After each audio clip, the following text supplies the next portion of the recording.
Yeah, so this is just a really quick kind of overview. You've heard RSI, it stands for regular substantive interaction. And really to break down even those letters helps us to understand what it is at its core, which is one, it's regular. A lot of people ask, what does regular mean? Does it mean I have to interact with people every week? Well, this is about good practice too. You probably should be, but it doesn't prescribe anything particularly, but it does mean regularity. And then substantive, it really means that the things that you're doing in your classroom, your online class, it actually has to do with the content. So not that you shouldn't and couldn't be talking about the weather and people's lives and all these kind of things are all really important things when we're teachers in the classroom. However, it does not count for RSI. And so it should be related to the course learning objectives or the course material, the content. And then the last one, the I, is interaction, which is really at the core of it, because this guideline was really made because they were concerned about universities creating courses that didn't have any interaction at all happening between the teacher and the student.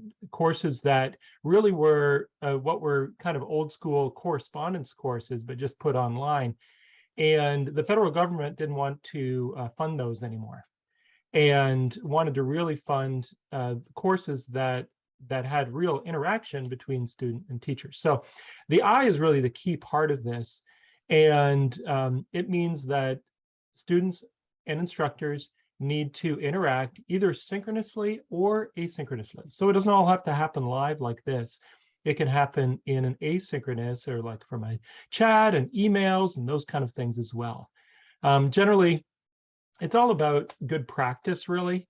And the nice thing about RSI is that for many of you that are already doing good practices in the classroom and online, that RSI just helps to kind of focus on those things and helps us all to kind of legitimize that in terms of the good practices of online course design and delivery.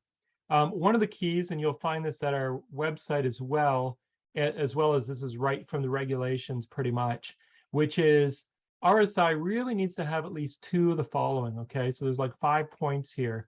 Some sort of direct instruction, that is like some sort of discussion participation, some synchronous lectures, some one-on-ones, etc. A big question is always, does my recorded lecture count for direct instruction?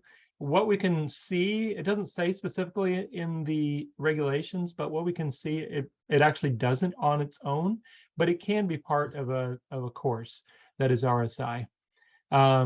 And then course assessment or feedback to the student. Number 3 there, providing information about responding to questions about the course content. Number 4, facilitating group discussion of the course content. Or there may be other instructional methods that are approved by the accreditor, like SACS or other accreditors that connected with UTK.